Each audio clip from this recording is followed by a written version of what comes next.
ଆପଣମାନଙ୍କୁ ସ୍ୱାଗତ। ଆଜି ଆମେ ଗଳ୍ପ ସାହିତ୍ୟ ଉପରେ କେତୋଟି ସମ୍ଭାବ୍ୟ ପ୍ରଶ୍ନ ଆପଣମାନଙ୍କ ପାଇଁ ନେଇ ଆସିଛୁ।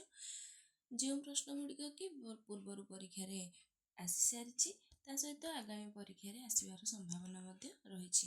ପୂର୍ବ ଭିଡ଼ିଓରେ ଆମେ ଯେଉଁ 2ଟି ପ୍ରଶ୍ନର ଉତ୍ତର ଦେଇନଥିଲୁ, ନବମ ପ୍ରଶ୍ନର ଉତ୍ତର ହେଉଛି ମହାତ୍ମା ଚନ୍ଦ୍ରଶେଖର ସିଂହ ସାମନ୍ତ। ଦଶମ ପ୍ରଶ୍ନର ଉତ୍ତର ହେଉଛି କୃପାସିନ୍ଧୁ ମିଶ୍ର।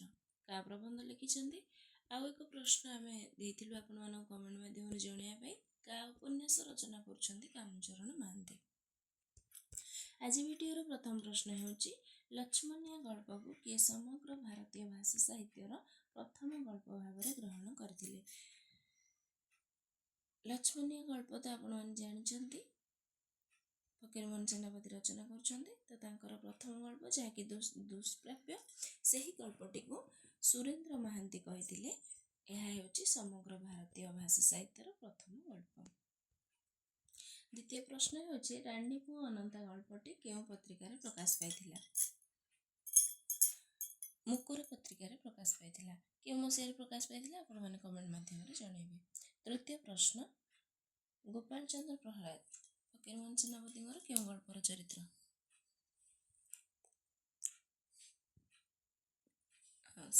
ଗୋପାଳ ଚନ୍ଦ୍ର ମହାପାତ୍ର କେଉଁ ଗଳ୍ପର ଚରିତ୍ର? ସଭ୍ୟ ଜମିଦାର।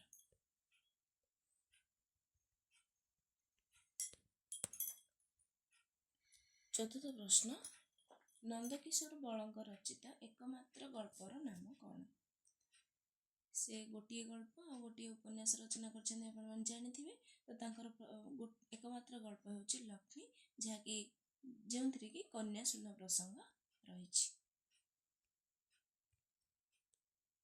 ପଞ୍ଚମ ପ୍ରଶ୍ନ, ଚିତ୍ର ଗଳ୍ପ ସଂକଳନ କେବେ ପ୍ରକାଶ ପାଇଥିଲା? 1906 ମସିହାରେ ପ୍ରକାଶ ପାଇଥିଲା। ଏହା ହେଉଛି ଚନ୍ଦ୍ରଶେଖର ନନ୍ଦଙ୍କର ଗଳ୍ପ ସଂକଳନ।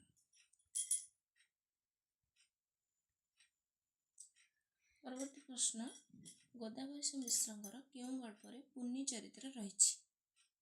ପୁଆଣୀ ଘର।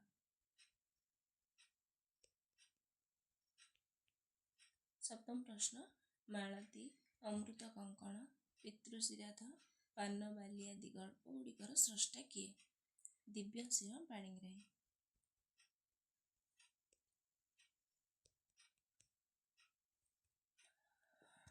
ଅଷ୍ଟମ ପ୍ରଶ୍ନ, ପୋଷ୍ୟପୁତ୍ର ଲକ୍ଷ୍ମଣଜୀ ମୋହର ଚୋରି ଗଳ୍ପ ଗୁଡ଼ିକର ସ୍ରଷ୍ଟା କିଏ ଥିଲେ?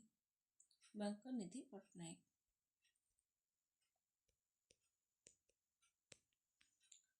ନବମ ପ୍ରଶ୍ନ, ବୁଢ଼ା ଶଙ୍ଖାରୀ ଗଳ୍ପରେ କେଉଁ ରସର ଅବତାରଣା କରାଯାଇଛି?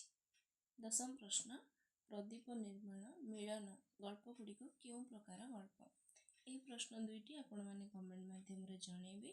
ଆପଣମାନେ ଯେତେ ମାତ୍ରାରେ କମେଣ୍ଟ ମାଧ୍ୟମରେ ଆମକୁ ପ୍ରଶ୍ନର ଉତ୍ତର ଦେବେ, ସେହି ଅନୁସାରେ ଆମେ ଉତ୍ସାହିତ ହୋଇ ଆପଣମାନଙ୍କ ପାଇଁ ଏହିଭଳି ନୂତନ ଭିଡ଼ିଓ ଆଣିବା ପାଇଁ ଚେଷ୍ଟା କରିବୁ। ତେଣୁ ଆପଣମାନେ କମେଣ୍ଟ ମାଧ୍ୟମରେ ନିଶ୍ଚିନ୍ତ ଭାବରେ ଉତ୍ତର ଦେବା ପାଇଁ ଚେଷ୍ଟା କରନ୍ତୁ। ଧନ୍ୟବାଦ। ଏହିଭଳି ନୂତନ ଭିଡ଼ିଓ ପାଇବା ପାଇଁ ଆମ ଚ୍ୟାନେଲକୁ ସବସ୍କ୍ରାଇବ୍ କରିଦିଅନ୍ତୁ। ଆମ ସହିତ ଯୋଡ଼ି ହୋଇ ରହିଥାନ୍ତୁ। ସାଙ୍ଗସାଥିମାନଙ୍କ ସହିତ ସେୟାର ମଧ୍ୟ କରିଦିଅନ୍ତୁ।